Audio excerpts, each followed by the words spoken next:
जय श्री राम दोस्तों सभी व्यक्तियों को ब्रह्म मुहूर्त में उठकर यह काम अवश्य करने चाहिए।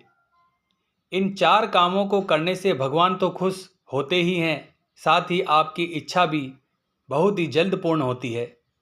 इस वीडियो को देखने के बाद इस कार्य को अगर आप करते हैं तो इसके अंदर आप 51 दिनों का समय नोट कर लीजिए। 51 दिनों के समय में वह चीज़ जो आप चाहते हैं वह आपके पास होगी, लेकिन आपकी जो इच्छा होनी चाहिए वह वाजिब होनी चाहिए दोस्तों, अनर्गल नहीं होनी चाहिए। जो भी आपकी भौतिक चीज़ की इच्छा है, आपकी नौकरी की इच्छा है, शादी की इच्छा है, या आपके पैसे से संबंधित कोई कार्य रुका हुआ है, या सुख समृद्धि से संबंधित कोई कार्य है, या व्यापार से संबंधित कोई कार्य है, या किसी प्रेत बाधा को दूर करने का कार्य है, किसी भी प्रकार का कार्य या किसी भी प्रकार की इच्छा है, तो यह 4 काम जो कोई नहीं बताएगा वो मैं आपको बता रहा हूँ दोस्तों। ब्रह्म मुहूर्त का जो समय होता है उस समय पर किए गए यह 4 कार्य ब्रह्मास्त्र की तरह कार्य करता है। यह 4 कार्य करने से तुरंत आपकी इच्छा पूर्ण होती है और भगवान प्रसन्न होते हैं। ईश्वर को प्रसन्न करने का जो समय माना गया है वह ब्रह्म मुहूर्त का समय माना गया है, क्योंकि इसमें जो देवी देवताओं की शक्तियाँ होती है वह धरती पर विचरण करती है। कॉस्मिक एनर्जी का प्रभाव अत्यधिक बढ़ जाता है और कहा जाता है कि ब्रह्म मुहूर्त में ही भगवान सभी के घरों में पधारते हैं। इसीलिए पहले के समय में जो माताएं बहनें थीं वह ब्रह्म मुहूर्त में उठ जाया करती थी और घर का झाड़ू पोछा यह सभी कार्य करके स्नान आदि करके घर के मेन गेट को खोल दिया करती थी। ब्रह्म मुहूर्त में पूजा पाठ प्रत्येक घर में पहले के समय में होता था और व्यक्ति के घर में शांति रहती थी, धन धान्य से परिपूर्ण उसका परिवार रहता था। यही वह समय होता है जिसमें आपके इष्ट आपके घर में प्रवेश करते हैं और साथ ही माता लक्ष्मी आपके घर में प्रवेश करती है। लेकिन आज के समय में लोग आलस से भर गए हैं और जो व्यक्ति लेट उठते हैं उनके जीवन पर इन चीज़ों का ज़्यादा प्रभाव पड़ता है, जिसकी वजह से वे दर दर की ठोकरें खाते हैं और हमेशा परेशानियों से घिरे रहते हैं। ब्रह्म मुहूर्त में उठने से देवीय शक्तियाँ आपकी तरफ आकर्षित होती है, साथ ही आपके व्यवहार और आपके स्वास्थ्य में बहुत बड़ा बदलाव आता है। ब्रह्म मुहूर्त में जो व्यक्ति उठता है उसके अंदर शारीरिक और मानसिक बदलाव आने शुरू हो जाते हैं। वह व्यक्ति आध्यात्मिकता की तरफ आगे बढ़ना शुरू हो जाता है, साथ ही जो उसकी इच्छाएं होती है वह धीरे धीरे पूरी होनी शुरू हो जाती है।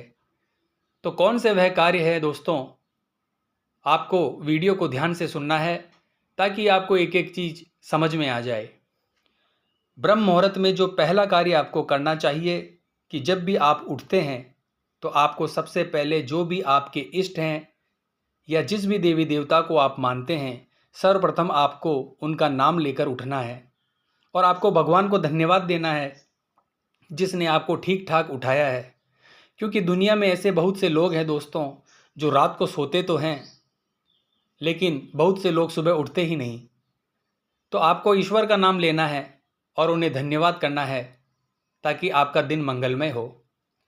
अपने दोनों हाथों को जोड़ते हुए अपने इष्ट देव के दर्शन आपको अपनी हथेली में करने हैं और उसे अपने मुंह पर फेरना है और उनका धन्यवाद कीजिए। दोस्तों, भगवान हर जगह मौजूद है, वह हमेशा हमें देखते हैं। ब्रह्म मुहूर्त का समय सुबह 3 बजे से लेकर सुबह 5 बजे के बीच का होता है।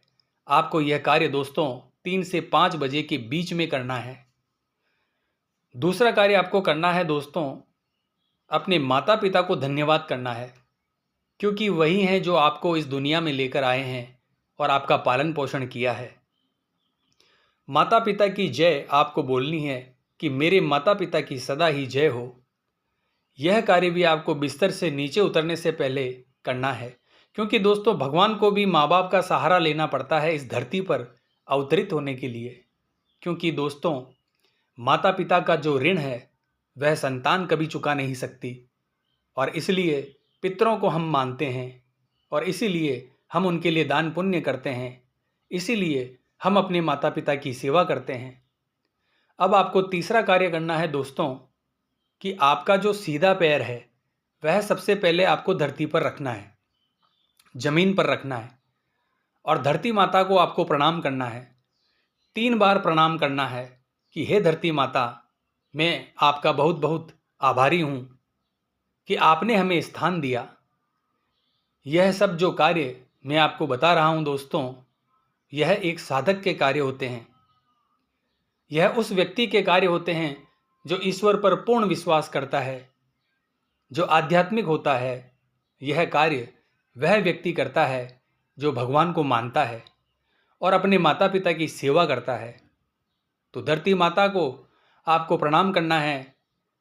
तीसरा, आपको अपने पितरों को, अपनी कुलदेवी कुलदेवता और अपने इष्ट देव को धन्यवाद देना है और उनका जयकारा लगाना है कि मेरे घर के छोटे बड़े सभी पितरों आपकी सदा ही जय हो। मेरे घर की कुलदेवी आपकी सदा ही जय। आप चाहें तो उनका नाम ले सकते हैं। उनका इस तरीके से आपको जयकारा बोलना है और इस प्रकार से अगर आप करते हैं तो वह प्रसन्न होते हैं, क्योंकि पितृ देवता तो आपके आसपास ही होते हैं, कुलदेवी कुलदेवता भी आपके आसपास ही होते हैं और आपके जो इष्ट हैं वह तो आपके पास सदा रहते हैं, तो वह प्रसन्न होते हैं। क्योंकि दोस्तों आपने देखा होगा, व्यक्ति किसी की बड़ाई करता है तो व्यक्ति प्रसन्न होता है। आप किसी व्यक्ति की तारीफ कीजिए तो सामने वाला व्यक्ति प्रसन्न हो जाएगा और वह आपके कई कार्य कर देता है। उसके बाद आपको हाथ जोड़कर अपने भगवान से प्रार्थना करनी है, जो आपके इष्ट हैं, जो भी आप चाहते हैं, क्योंकि यह ब्रह्म मुहूर्त है दोस्तों, इसमें देवी देवता आपकी सारी बातें सुनते हैं। तो आपकी जो भी समस्या है या जो भी इच्छा है, आपको हाथ जोड़कर प्रार्थना के रूप में अपने इष्ट देव, अपने ईश्वर को बतानी है।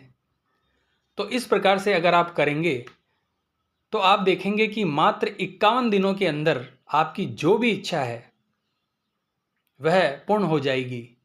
बस यह कार्य आपको पूर्ण श्रद्धा और विश्वास से करना है। इस चीज़ का आपको ध्यान रखना है दोस्तों। तो आज की वीडियो में बस इतना ही। मिलते हैं नेक्स्ट वीडियो के माध्यम से। जय मां अम्बे, जय श्री कल्याण।